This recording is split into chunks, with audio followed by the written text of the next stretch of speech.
It's the Jeremy Hazelwood Show. What's good? What's good? Let's get ready to go. Welcome to the Jeremy Hazelwood Show. Plug in, turn it up. Let's go. Hey, hey, welcome to the Jeremy Hazelwood Show. Push play, let it roll. Let's go. What's good? Welcome to my show. In 3, 2, 1. Let's go. Hello and welcome to the Jeremy Hazelwood Show. This podcast is all about exploring a wide range of topics that spark curiosity, build community, inspire action, and deepen our understanding of the world around us. Before we get started, make sure you subscribe now on whatever platform you're seeing or hearing this on by tapping that follow or subscribe button. In Season 3, we are shining the spotlight on women business owners, the trailblazers, innovators, and leaders who are redefining what it means to build with purpose. Each episode will bring you stories, strategies, and inspiration straight from the women who are creating businesses that make an impact. This season, we're going to celebrate and learn from the powerful voices of women in business. Today's guest is the founder and CEO of Livin. So welcome to the show, Erica Tuggle. Thank you. Thank you. Glad to be here, Jeremy. All right, well, we're just going to jump right in. We're going to cut through a few layers off the top. And I want to know, what is something that people are always surprised to learn about you? That's such a good question. I think people are often surprised that when I started Livin, which is my company, actually was cooking. I was one of the first cooks. We connect people with personal chefs. I was one of the first cooks on our platform, or the first cook, I should say. So I was actually taking orders and going into homes, and instead of in my corporate career, it looked very different, but people are often very surprised, especially some of the chefs we work with. Because I'm not Wow, a trained so chef, I should say that. I like to cook and I'm pretty good at it, but I am trained. okay, cool. Yeah, and we're going to get all into Livin in a minute, but that, I guess, would be a surprise that you're actually, it's not only your business, but you're showing up in the houses too. So I would imagine that would be At a one point. surprise. Yeah, you're like, not anymore. So let's take one step back and just tell the people a little bit about yourself, Erica. Yeah, sure. So I'm from the Northeast. I grew up in Connecticut, have a wonderful family, 2 siblings. My parents, I always tell people my siblings keep me grounded. They always keep me in check. And my family has shaped a lot of who I am, which is why I always start there. Yeah. I'm now blessed to have start growing my own family. And so my husband and I have 2 young kids, and we now live in Atlanta, Georgia, which is very different from where I grew up. That has been a wonderful home for us. Yeah. I spent my career in marketing very early on. After attending NYU, I knew that was what I wanted to do. And so I went to American Express and started working at amazing companies in marketing and brand management, and built from there. Then went on to business school, worked at General Mills for some time, and then also Coca-Cola, the Coca-Cola company, which is Yeah. what brought us to Atlanta. Yeah. And throughout all of that, I think I've always really had a passion for people and understanding people and working with people. And marketing is all about understanding your consumer. And building brands is very much about the insights that drive that. And so I've really always enjoyed that personally. I've always Mhm. been pretty creative. I love the arts. I grew up dancing, acting, doing things like that. And Yeah. so I always tell people, like, I feel like my career has started to bring those things together in various ways. And Yeah. so today I went from corporate America to then building my own company, which has been a really amazing journey and brings everything together. But yeah, that's a little Yeah. bit about me. That's actually really cool just to be a part of working with those big brands, but also Yeah. knowing that you have that background in the arts. And I didn't know all that about you. So I know a little bit about Livin and Cook Connect. So just understanding how all those elements come together. This is going to be a fun conversation. Jumping into Livin, is this the first company that you've ever started? This. Okay. So I had the entrepreneurial bug, if you will, or interest pretty early on, but I had never actually started my own company. I dabbled in Mary Okay. Kay and stuff, things Mm. like that. Yeah. Yeah. But the idea of starting my own company was a dream that I had not yet realized. Yeah. And do you remember that day where you're like, I'm doing this, I'm going to start my business, and here's what I want to do? Yeah, a little bit. There were a few days. Mhm. So there is, I think, the day or the night where I documented, I have this idea and I'm really interested in trying to figure out this thing because I have a problem. And my problem Yeah. was that I was busy with a young family and a Mhm. career that didn't really allow me to do all the things I want to do at home, which, and for the most part, included cooking. Everything else was pretty Yeah. easy to figure out. But getting good Right. meals into the home was hard. And so I had this problem and I had this idea like right around the time my son was one. So pretty, or two, I think it was about. So pretty early in terms of when I actually launched Cook Connect, which is now Livin. Yeah. And so from that idea to actually being like, all right, I'm going to try this thing, that took about 3 years, 3 or 4 years. Okay. And I think part of it was I wasn't ready yet to take that leap. I was doing some pretty awesome things in my career at Coke, and that was keeping me interested and engaged. And it is a big decision. And we are growing a young family. It's been a Right. big risk. And it took me a little bit of time, but over that time, I felt like I just kept seeing like all these opportunities and insights and hearing. And I started working on Mm, Coca-Cola and food and pairings and meeting more people in the restaurant industry and chefs and all of that. And I was mm. like, there's something here. Wow. And so I then when I actually made the decision to at least leave and work on it or start to understand if it could really be something, Yeah. that was in late 2020, Okay. where I did have an opportunity to leave Coke on a voluntary package that was part of the Okay. COVID restructuring. And I was like, Yeah. you know what? This is the moment. And so Yeah. that gave me the confidence to be able to take a little bit of time, do some Hmm. interviews, some research, Yeah. and test and try to figure it out. Wow. And that's really bold to start an in-home cooking business during COVID. So did part of that like freak you out? Like this is either like a really great idea and it's gonna do awesome, or I'm gonna be calling Coke back like, hey, let's work something out. I think my husband helped me put things in perspective. He was Mm, like, "You've had this idea for a while. You might as well try mhm. it, or else you're always going to wonder, right? Yeah. Yep. And you can go back, or you can find another opportunity," which I Right. think Right. was also really comforting. I left on really awesome terms, but then also had to work hard in my career to build a Hmm. foundation that I could hopefully depend on. And I know the markets are always changing, but that Yeah. was the how I left and the confidence that I left on was that, you know what, Yeah. this is worth trying. We believe there's something big here. Yeah. But if it doesn't work out, then yeah, you go back into the job market and you try to figure it out. Yeah. I really appreciated me take the risk factor down a little bit. There was obviously risk Yeah. there, but helped me think Yeah. through that a little bit more. And then, yeah, and then being able to have the time to explore the idea was really, it was fun for me, but it was also Yeah. necessary, right? Like I needed to know Mhm. either way it was going to work or not. Yeah. I mean, what I like is that you had this idea for a few years and then Mhm. even corporately, like all the pieces seem to align to pull you closer to what your vision was. Like, I know I want Yeah. to do something with food, and your work with Coke shifted a little, and it puts you more in that food category. So, yeah, it seemed like the signs were there. And shout out to your husband and to all the partners out there Um, for their partners who have a business idea and saying, you know what, I support you, because just do it. that support is crucial. I know when I started my company, it resulted from a job loss, and my wife was like, "Hey, you've been talking about this. I'll hold us down. I know that you're gonna work at Starbucks if you need to. It's your turn. Go after it." But Yeah. just having that support, it gives you a little bit of confidence. But you don't want to let yourself down. You don't want to let your family down. So it kind of Totally. charges you to work a little bit harder. 100%. Yeah, exactly. You're definitely Yeah. motivated. Yeah, your platform, if I'm not mistaken, it's now through an app. It started out as Google Sheets, starting Yeah. out, kind of basic using some of the tools that were available. Obviously it's evolved a little bit since its first beginning. When it comes to like funding your type of business, what were some of the costs that you encountered and how did the funding come together for that? To your point, we were able to start with a really low cost model.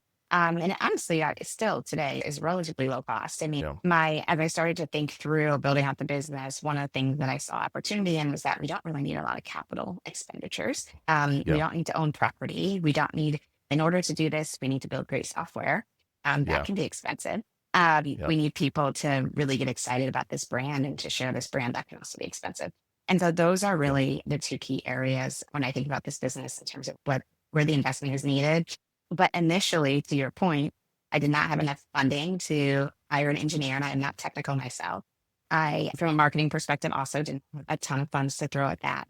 And Mhm. so, where I focused the investment was really a little bit on the marketing side, just to get the word out and whatnot. But we did a lot of text messaging to mom groups and having friends Mm. share it and emails and things like that Yeah. are low cost to nature. Oh, And honestly, the two biggest outlays were individuals to help me. One on the technical side, we started when we moved from Google Sheets, we moved to no code. which is basically using a platform where you can plug and play things together. Okay. It's a little bit more than but that's essentially what it is. So you're not actually building original code. Yeah. Yeah. And so I was able to find someone who could help me do that through one of the Okay. platforms. And then on the other side, I needed from an operations perspective, we really need to figure out the operations of the business and like how to make this run efficiently. And Yeah. so I brought on someone to support in that way. And that was everything from what is our screening process for chefs and, how do Mhm. we support them in the work that they're doing through us to what are some of the KPIs we should be tracking and looking at. And then as we continue to grow, the next place of investment was customer service to make sure that we were not only learning from our customers, but also supporting them effectively. So Yeah. yeah, so those were some of the first places we spent money. Okay. But it was very much about keeping it low cost. Yeah. Yeah. Yeah. And walk me through like your business because we've Mhm. talked about some of the things surrounding it, but for the people listening, tell me what Livin is about. What do you do?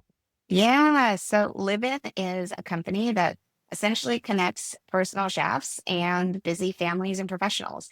Our goal is to help people eat better, get their time back, and by better, a little healthier. Get their time back so that they can spend it on the things that matter most to them. Most people don't want to be in the kitchen every night or Yeah. every Sunday preparing meals. They'd rather be spending time with their family, working out, taking care of extra work, whatever it might be. And so we're here to help them do that and to help them spend what matters most to them.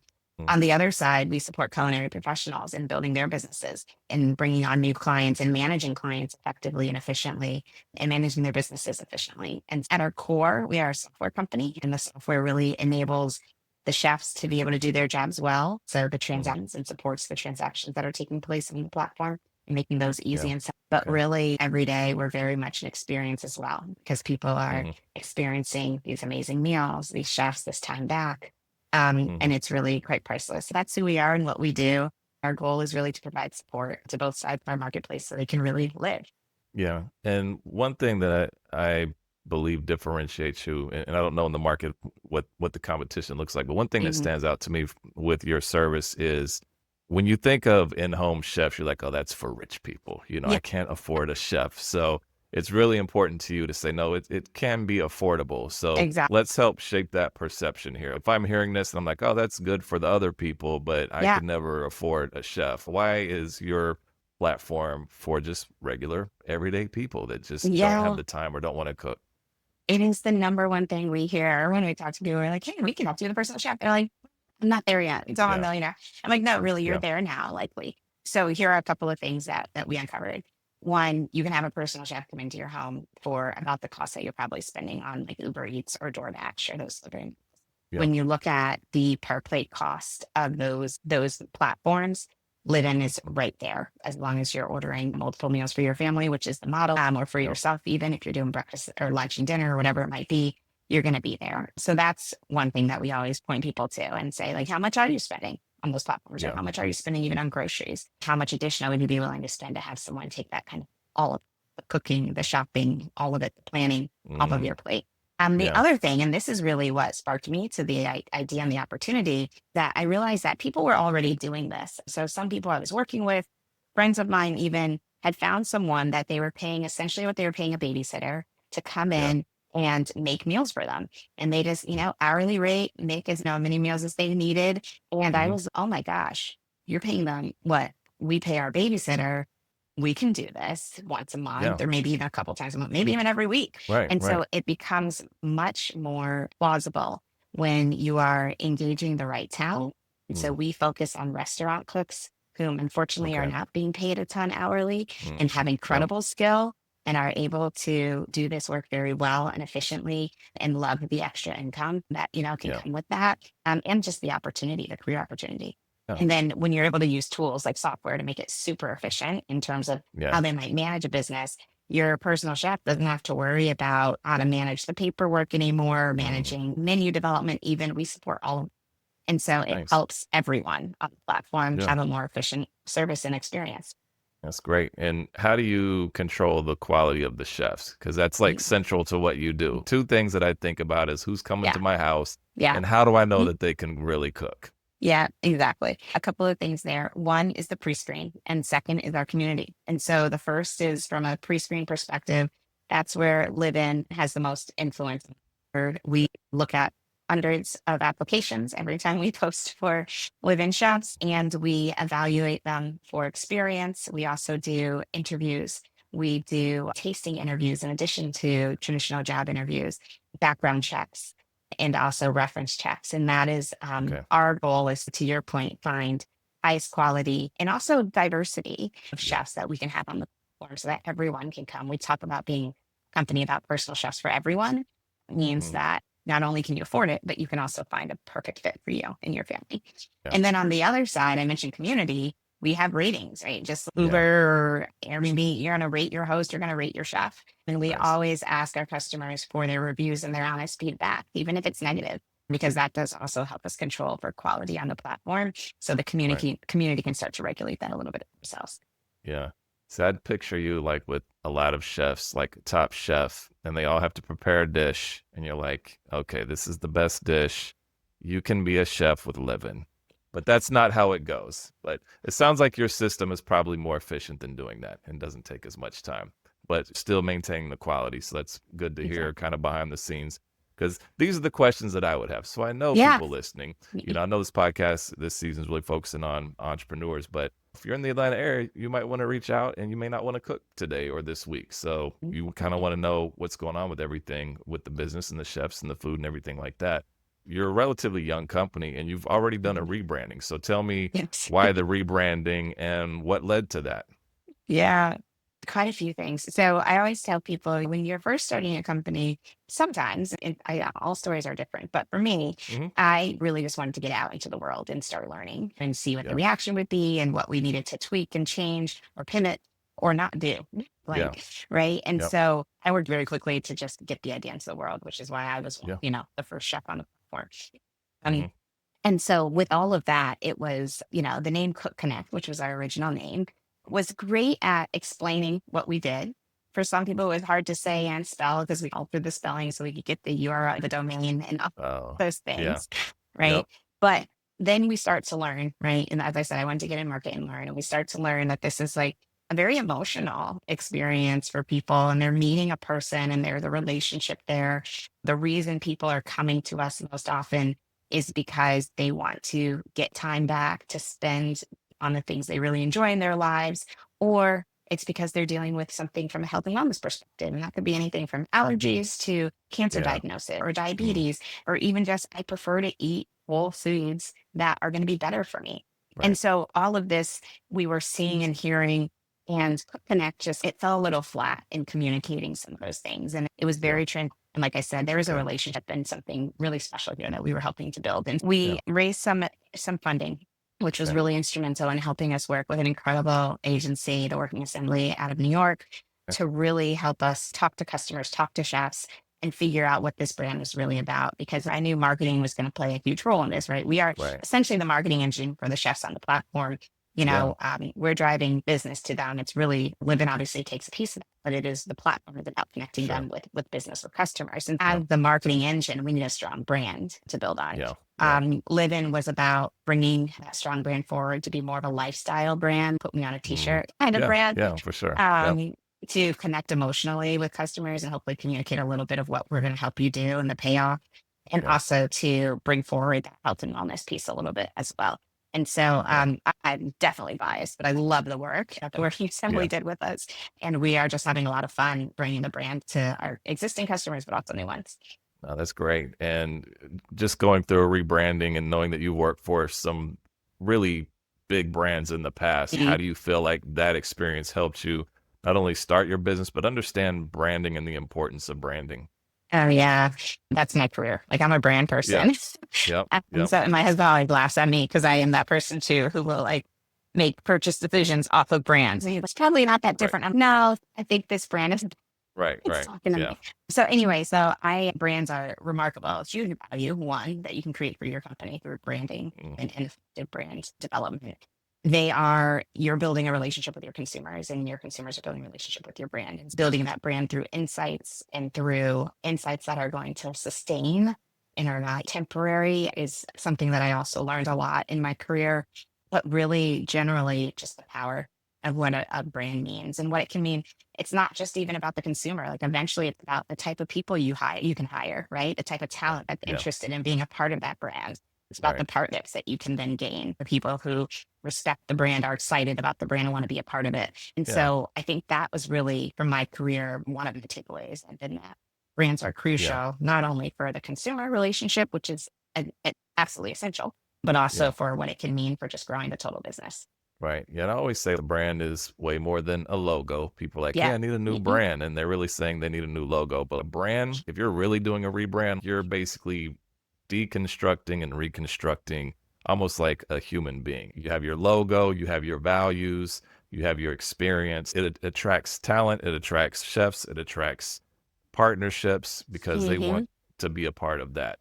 And it's just as much as like when you think of certain logos like McDonald's, Starbucks, CNN, Fox, like Yeah. you have an Mhm. emotional reaction to those Yeah. brands, good, bad, or indifferent, but they make you feel something. So being Yeah. able to understand branding and be intentional about when people hear Livin, I want them to feel something as well, not just Right. see it. And the more your brand grows, the more people interact and connect, they'll get that experience. And when they Yeah. experience that now, it's like, okay, I had this great experience. So when I see it, like, oh, it's taking me back to that moment of this good food or this great experience that I had with this chef. The experience is so important. It's not just the logo, it's not just your colors, it's Yes. everything. It's the emotional piece to it as well. Yeah. Um, Exactly. as a business owner, like what are some of the things that you love the most, and what are some of the things that you're like, Mhm. this is the part that I really don't like about owning a business? Yeah. I didn't talk about this, but one of the things I was really interested in from an entrepreneurship perspective was having impact Mm, and being able to feel like the hours I was putting in were making a difference in the lives I was impacting. That's probably one of my favorite things about business, being a business owner. I always looked for that in the jobs that I was in, and even when I was in corporate America. And you can find it, but I think it is just so every day. Everything I do is about bettering the lives for our customers or bettering the lives of our chefs. yeah. That is really meaningful to me. And the stories and the experiences, or who said, that have been shared with us just reinforce that. So that's probably the best thing, honestly. If you're building something that's really solving a problem and a pain point, just making a wonderful, beautiful mark on the world, and love that. I also love, it's hard and that can be good and bad, but I actually love the intellectual challenge that we have every day. And Mm, it's worse in terms of the different challenges that we deal with and are dealing with, but it is really thought provoking, is really exciting for me intellectually. yeah. And then what I don't like so much about owning Hmm. a business is that you really do wear all the hats for a long time. Yeah. Mm, I'm not coding for us, clearly, right. but Yeah. in I'm not technical, I mentioned, but so I'm not doing that work, but I'm doing a lot of the other work, even if we have people in those roles to either Mm, support them or to, they're out on vacation, right? Or whatever it right. might be, Right. like Right. I'm the one who Yep. has to step in. So it really is, that part is really hard. And I have places where I prefer to lean in and not. And I've done things like we've had a chef need a last minute service that we really want to take, and a chef being able to take it but not being able to grocery shop. And so I'm like, okay, Mm, I'll get the groceries, I'll meet you here. yeah. We'll get you set Wow. up. Just let's get this new customer in the door. So Yeah. like in the, especially in the early days, like there's a lot of that stuff that's like just the grunt work and the grind Yeah. that I did not Right. love. And I still Yep. have a lot of that happening in Hmm. various ways. Yeah. But that's basically comes down to the fact that you're wearing all that, as I know, and that can be Yeah. really hard. Yeah. And to that point, like, how does mom Erica balance work Oh my Erica? goodness. That is very hard. And I'm always very Yeah. honest about that. I think Yeah. it's probably the thing I do the least well in terms of Mhm. balancing. I think there's mom Erica, work Erica, and then there's Erica, right? Like taking care Yeah. of Yeah. Erica. Right. And that Exactly. that True. that I don't do as well. I'll be honest. It's hard. Yeah. You talked about the responsibility you feel when you do something like this, Yep. Yep. connected to your family. And I Hmm. definitely feel that. And I to bring my kids into live in, and they love it too, which Yeah. is really fun. So they're very aware of the business and where we are in our journey and the challenges I have, or if I'm looking stressed, like they want to know what's going on.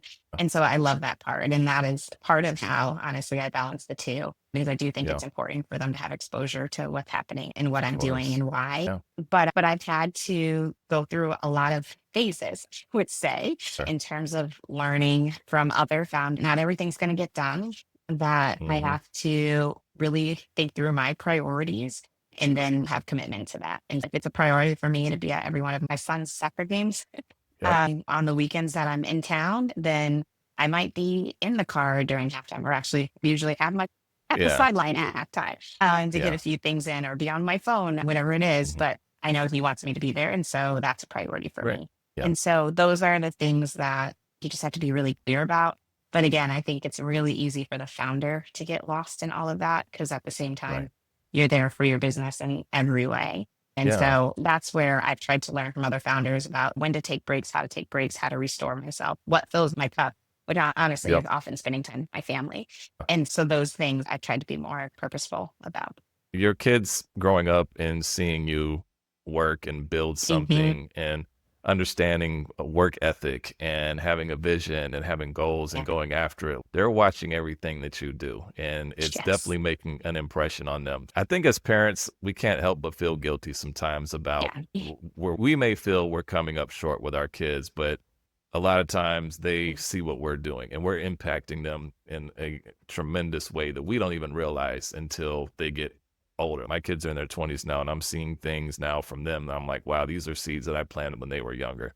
But during that time, it was very stressful and the self-guilt and stuff like that. So balance is crucial. It's hard at times. Like you say, Yeah. it's like you go to those games. I've been in those situations as well, where it's like you want to check in, be present, and you are, but you also are juggling multiple balls over here, and you can't let any of those fall. But it's the challenge, and it's the energy, and it's displaying that if you have a dream and you go after it, you can make it happen. Yeah. I definitely commend you for the inspiration that you're leading for your family and your kids. How do you find inspiration? Oh my goodness. Yes. That's so important. I found in a lot of places, I mentioned talking to other founders and people who have done this or had this experience before. I think that is really special and important. And Yeah.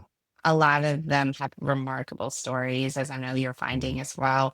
And so Hmm. learning from those stories, hearing their learnings, and just seeing what they've been able to either overcome or accomplish is very inspirational to me, and just reminds me that this is hard. It's supposed to be hard. But Yeah. that there can be some really bright and awesome moments as you get closer and closer to your vision. And so I love that. I take a lot of inspiration. It's funny. We were talking about the kids. Hmm. My kids they're very energetic, but they're also very blunt, like a lot of kids are. Yeah. I love the way they live. And so a lot of times my daughter just lives very loud. My son is a little bit more like thoughtful, but also just has this incredible energy and not a lot of reservations about them. And I love that. And so I take some inspiration from that too, because a lot of what you're doing as a founder is stepping into new situations and having to show up in ways that are different than maybe you're used to Yeah. showing up in order to get noticed or to get the call or the meeting or whatever it is, or someone to understand who you are and what you do. And Yeah. so I take a lot of inspiration from them as well, because I love Yeah. how they live. Yeah, that's all so important. And so outside of work, you touched on it a little bit. You say you love spending time with your family, but what do Mhm. you enjoy doing when you're not living? This is going to sound funny. I love to cook. Okay. So we're one of our sayings right now is like, stop cooking, start living, which I Yeah, yeah, agree yeah. with 110, like most Mondays through Fridays and even Sundays when I'm extra busy. But in terms of like my free time, I love to grab a food and wine magazine, find Mhm. something that my husband and I picked out, go to the store, get some fun ingredients, and just Nice. like go to town. I love that. I don't have time for it very often, but I absolutely love it. Yeah. I love shopping. Okay. So that's also one of those things I don't get in a lot, but Yeah. when I get the opportunity, I'm like, all right, let's get a good shopping trip in. Yeah. So yeah, so those are some of the things I love to do in my spare time, in addition to what you said, just spending time with the Yeah. family, which is always fun. So is the shopping trip, is it just like comprehensive? Like it doesn't matter what you're shopping for? Are you more like outfits, shoes? Like Hmm. what are the shopping trips? What are you shopping for? Yeah, outfit, shoes, and sometimes home decor. Okay. So depending on the day. Yeah. Right now, I think I need to do some shoe shopping, and so I need to figure out where to fit that in. Of Yes, course, why not? right? I mean, today, when we're done with this, I think it's a good day for shoe shopping. Yeah, so it sounds like you're reversing your logo or your tagline. When you need to decompress, it's like I'm gonna stop living and start cooking. Yeah. And that's what you're doing. We're reversing it here a little bit. What is your favorite meal to make? Favorite to make. It's actually pretty simple, but linguine and clam sauce is the dish that I Okay. always kind of go back to. My mom It was Yeah. one of my favorite ones that my mom made growing up. And so it would be like Hmm. my birthday request. What do you want to have for your Yeah. birthday? Yeah. Like, yeah, let's have some linguine and clam sauce. And one of the first meals I made for my husband. So I always kind of go back to that meal more Yeah. because it's meaningful. It's actually pretty Hmm. easy to make if anybody ever tries it, but I love Oh, it. And it's absolutely delicious. nice. And that definitely sounds like some Northeast influence with Yeah, the clam sauce. Yeah. exactly. And I love seafood. So that works perfectly. Yeah. So what's on your playlist right now? Oh my goodness. I'm a huge Beyonce fan. So, Okay. and I did, of course, go to her recent concert, which How's was yeah, I phenomenal. was going to ask, but I was like, I'm not Renaissance. gonna ask. Yeah, Yeah, I'm like, you it's probably a went. given. Yeah. So, yeah, so I was there with my daughter. We had an amazing time. So, anyway, so she's on my playlist. I've got what else is on my playlist right now? I do the most I listen to music, honestly, is at the gym. And Mhm. so I will do like this morning, either pop or hip hop and sometimes an Afro beats. I think this morning, who was popping up in there? Ariana Grande popped up in there or something. Okay. So yeah, so I've got quite a mix going on. Okay. Okay. Yeah, I'm always curious. Yeah. So yeah, I've got I don't know, so many playlists. It seems like I'm creating a new playlist every day. I just or not that's an exaggeration, but I probably have 50 playlists for different modes. Yeah. And Yeah, I've got like exactly.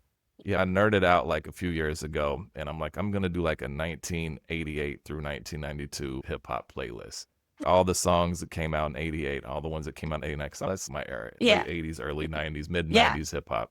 And I know I never listened to them though. I feel like it was a project I did, and once I finished it, like I didn't listen. So I'm That's gonna a good listen to one it today though. though. I was gonna say Yeah, you I'll should share listen to them it and with you. share it. Yeah, Okay, I was gonna say, yeah, yeah, that's a for good sure. one. So this entrepreneurship journey, tell me what you've learned about yourself along the way. I love that question because I always tell people I feel like it's as much as it's hard to build a business, you're also just it's hard to go through the emotional and also the personal growth that I think Mhm. is required. So what have I learned about myself along the way? I would say many things. Mhm. One, I mentioned before, like I love people, and I think I knew that, but I think I realized it was like I hesitate to call it a superpower, but like a superpower, if that makes Yeah. sense. I think in Mhm. order to do what we're doing, which is connecting chefs and cooks with the new customers and busy families, professionals who need their support and their help. I think you have to have a really deep appreciation and willingness to understand each side of the business. And so that's love for people, that's empathy, which I think I possess more than I even thought I did. Yeah. But it makes us, I think, a better company in terms of the tools we're able to build for each and the way that we're able to build for each. And so that was Yeah. really, I think, interesting to me to really, I always in my career loved developing people on my teams and like those things I Mhm. really delved into. But it was really interesting to see how that has come to life with Livin and how important it has been and how central to how I operate it is. I think I also learned that I've gotten better at sales. You have to be a salesperson as a founder. Yeah, yeah, yeah. Yep. But I am not, I don't love sales. So Yeah. I've learned Yeah. that really fast. But there are some things you just got to do. And so I will get in Right. there and pitch you in a second. If I have Yeah, to. yeah. It's like, And so that's been interesting. And the other thing I think I've learned is that I've always worked really hard. And I've learned that I need to regulate that, especially. And I don't know that I would have even ever gotten to that point when working in my own job, in a corporate job, I should say, because it wasn't mine. And I worked really hard. But mm, with yep. Livin, I can work like harder than I've ever, like Oh yeah. longer and harder than I've ever worked Yeah. before. That has really illuminated for me that I need to work on boundaries. And so that's Mm. been a big learning. Yeah, it probably doesn't seem like you're working as hard sometimes because you just go in, you're focused, and you look up and you're like, wow, 5 hours have passed. It seems like it's been 45 minutes.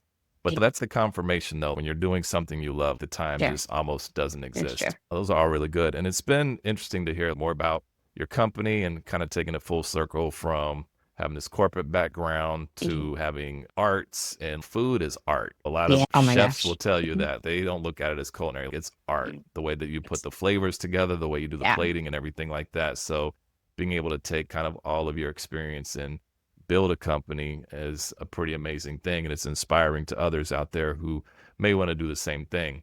So if you could instill hope in another woman Mhm. that's considering starting her Mhm. own thing, what would you tell her? Oh my goodness. I think, especially as women, I often talk about what is your kind of unique perspective on the world and your unique experience. Hmm. And how is that coming through the work that you're doing? As women, especially, we have such a unique experience and roles that we play in our families or in our networks, in our communities. And with that experience, I think we can really drive remarkable change because that experience is very honed in to Yeah. various types of people and various people in different roles. That experience is diverse, which means that we're already handling a ton of things. We're already wearing all the hats. Right. So when I Yeah. talk Yeah. about like wearing all the hats for your business, like that is, Like we've been doing this. that's Yeah. that's what we do. Yeah. And then I think as women, we are extremely resilient, and whether you're fighting a glass ceiling or whether you are Yep. working through raising children, obviously you're not doing all these things alone, but they are uniquely difficult and different for women. And so Yep. I say that to say that as a woman, especially starting a business, you have what you need just by being a woman in this world. Yeah. And I think that's pretty special. And No, so that's lean great. into what are your superpowers from your own experience, Mhm. and give it a shot. Make sure you have great support, which is what I also say. You were talking about that, the support of a Yeah. partner, the support of friends, whatever and whoever it might be. Make sure you have at least one person there on the sidelines that you can talk to and cheer you on, but then go after it, see what you can do. And I think you'll be surprised at how much you're already bringing to the table. Yeah. That's great advice. Thank you for sharing that. So we've reached the time where we're pulling out the clarity cards. Um, And your card is, when you were a teenager, what did you envision your life looking like at your current age? oh, When that's you were so a funny. teenager, Okay. what did you envision your life looking like at your current age? This is so funny. That's a really good question. I definitely don't think I envisioned this. Like Yeah. leading like a Yeah. tech company and building Right. software every day. I mean, Mhm. when I was a teenager, I was acting and auditioning for Mhm. things. I grew up in Connecticut, so right near New York. So I was able to go in and try out for different things. I think I probably thought at this age in my life, I would be like on some TV show. Mhm. Something like, Yeah. Yeah. that's probably what I thought. I Yeah. always knew I wanted to have kids, so I probably thought that I would have kids and family, but definitely probably doing something different career wise, which is funny. Yeah. Yeah. And who's to say that living won't expand into a lifestyle and a whole show and all that? Oh Who my knows? gosh. So We've got it some may great end up content there. opportunities in Living between chefs Yeah, and I can customers imagine. and home Yeah. experience. So you're right. We might get Yeah. there. So we'll put a pin in that and we'll Great. revisit that and see how that develops. Cool. Well, Erica, thank you so much for joining today. People wanted to reach out and get a hold of you. What's the best way to do it? You can reach out to me on LinkedIn. You find me there, Erica Tuggle. You can also check me out on Instagram. That's Tuggle Kitchen is my handle. But if you're interested in Livin and learning more about us, you can also find us at chooselivin.com, which is Livin. There's no G at the end. Or you can follow us on Instagram as well, which is choose_livin, Livin. Cool. Awesome. Thanks for sharing that. And thanks for taking time today. Thanks for your Yeah. wisdom and appreciate you joining. And for the listener, thank you for tuning in to the Jeremy Hazelwood Show. If you enjoyed today's episode, don't forget to follow or subscribe so you're always up to date when the latest episodes drop. Until next time, keep following your dreams to find your purpose. Thank you.